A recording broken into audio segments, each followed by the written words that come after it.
There is a moment in every war when the men who are fighting it stop believing in the myth they were told.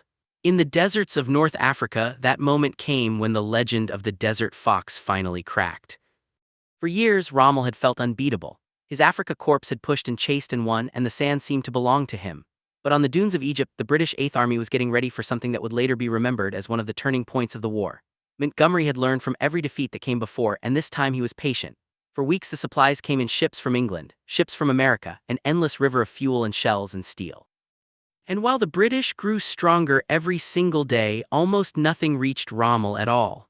The submarines and the planes had closed the Mediterranean like a fist. Then in the black hours before dawn the guns opened up. The desert lit up first with artillery, and then as the sun rose the sky filled with the largest air fleet anyone in the Middle East had ever seen. Bombers from America and Britain hammered a 40-mile front, dropping tons of explosives onto an enemy that had not expected any of it. New tank destroyers, firing from beyond the range of the German guns, tore through Rommel's famous ring of steel.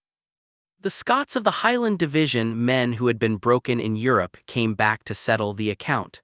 Canadians, British, Australians, New Zealanders, all of them pressing in at once. And the proud Africa Corps came apart. Dazed, shell-shocked soldiers walked out with their hands up. Whole Italian divisions, abandoned by the Germans they had been promised would never leave, simply gave up and asked to be taken prisoner. That was the war on the ground. But by 1943, the real war had moved upward, into the air over Germany itself, where survival now depended on speed and clever engineering. The German design office, an idea was born that looked almost impossible.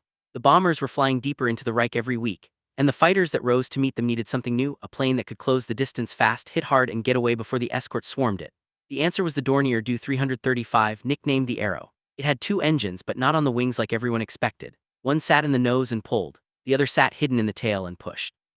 By burying both engines in the fuselage, the designer got the power of a twin-engine fighter with the slim shape of a single one. The result was astonishing, the fastest piston-engine aircraft of the entire war, fast enough to outrun even the Mustang. But it was also dangerously complex. Bailing out meant falling straight into a spinning rear propeller, so the Arrow needed one of the first ejection seats ever built. And like so many of Germany's late-war wonder weapons, it arrived too late, tangled in delays as the country collapsed around it. It never reached the war in numbers. After the surrender, Allied engineers carried the surviving prototypes home, studied them in amazement, and quietly folded their ideas into the fast jets of the years to come. Far away from all of that, on the other side of the world, a very different kind of aircraft was doing its work in the dark. In the Pacific, the night belonged to the Black Cats. These were not sleek fighters. They were big, slow-flying boats, PBY Catalinas, painted black so the darkness would hide them. By night they flew low over the water, hunting Japanese supply ships, dropping torpedoes and bombs and slipping away again. The old Catalina was never elegant. She handled like a heavy truck on a bad day, and she dove only under protest. But she was tough, and the men who flew her loved her for it. What made these crews extraordinary was their second life. By day, the same black aircraft became angels. They were called Dumbos, and their job was rescue, landing on open ocean under fire to pull exhausted, half-drowned airmen out of the sea. Hunter by night, savior by day. On the base, when a Catalina came back overdue and roared low over the field, everyone knew what it meant. One more enemy ship resting on the bottom and a crew that had made it home. Not every flying machine of that war carried hope. On the island of Okinawa, American forces recovered something chilling, a small rocket-powered aircraft the Japanese called the Cherry Blossom, and which the Allies called the Baka. It was barely a plane at all. A slim body, stubby wings, a simple sight, a single seat. It was built to be carried beneath a larger aircraft, released near the target, and then flown by a young man straight into a warship at over 500 miles an hour. There was no plan to land. The simplicity of it was the horror of it. It could be mass-produced, and the only thing limiting it was the number of mother planes available to launch it. But the Pacific War was not only one of desperation. Earlier, when America was still reeling, a handful of men answered Pearl Harbor with one of the boldest raids ever flown. Years later, the man who led it remembered the chaos plainly. The beacon meant to guide them home in China never arrived. The plane carrying it had crashed, killing everyone aboard. So when his crews called out for directions in the dark over bad weather, there was only silence. Most of them bilayed out into the night.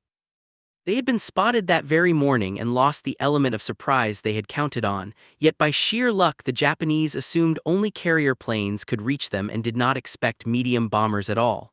Every crew had a target, and every crew was told the same thing above all else: under no circumstances bomb the Imperial Palace. It was not a military objective, it was a shrine, and they understood that hitting it would only harden a nation's will, the way the bombing of Buckingham Palace had pulled the British together rather than breaking them. Across the war, it was Britain that had first turned bombing into a strategy of endurance. In 1939, the sky itself became a battlefield, and in the summer of 1940 it became a fight for survival. The Royal Air Force, badly outnumbered, met the assault with a new generation of 8-gun fighters, rugged workhorses and graceful thoroughbreds flown by a few young men who quite literally saved a nation. Over the cold gray ocean, giant 4-engine flying boats bristling with guns guarded the convoys, hunting submarines on patrols so long the crews almost forgot what land looked like. And then Britain struck back, building heavy night bombers crewed by 7 men each, flying for hours in the dark, navigating by stars and the faint glow of the earth, facing flak and night fighters to carry the war to the enemy's factories. It was the very peak of the piston age, and even as it triumphed, the jet and the atom bomb were already making it obsolete.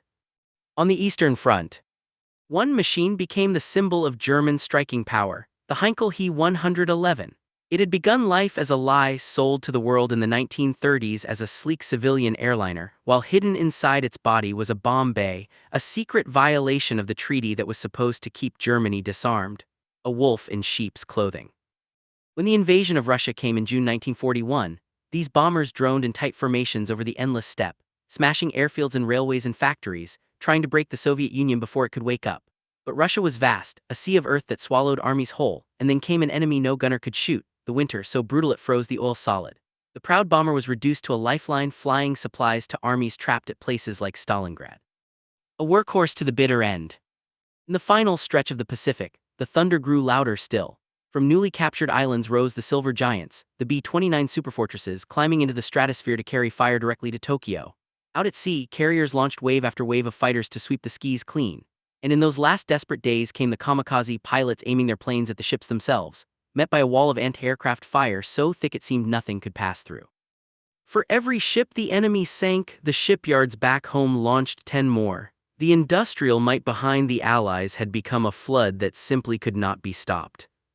But to understand how the whole storm in the Pacific began, you have to go back to a quiet Sunday morning. The American fleet was at rest, gray and confident, with no idea what was coming over the horizon. Then came December 7, 1941. What looked like pure destruction was underneath, a story of engineering the Allies had refused to believe. The harbor at Pearl was shallow, and by every law of physics a dropped torpedo should have buried itself in the mud. The Japanese had solved that with simple wooden fins that snapped off on impact, letting the weapons run flat and true. And the fighter that ruled the air that day, the Zero, was built from a secret lightweight alloy that made it faster and more agile than anything the Allies flew, but it bought that speed by sacrificing armor and protected fuel tanks. A glass cannon that could dance through the sky yet burst into flame from a single good hit. On the ground, the American planes had been parked wingtip to wingtip out of fear of sabotage, their guns cold and their ammunition locked away. The precautions meant to protect them turned them into one long, perfect target, and yet the men in the oil-slick water went straight to work, cutting into capsized hulls, raising and repairing most of the ships and sending them back out to hunt the very navy that had struck them. A day of disaster, yes, but also the morning a sleeping giant woke up.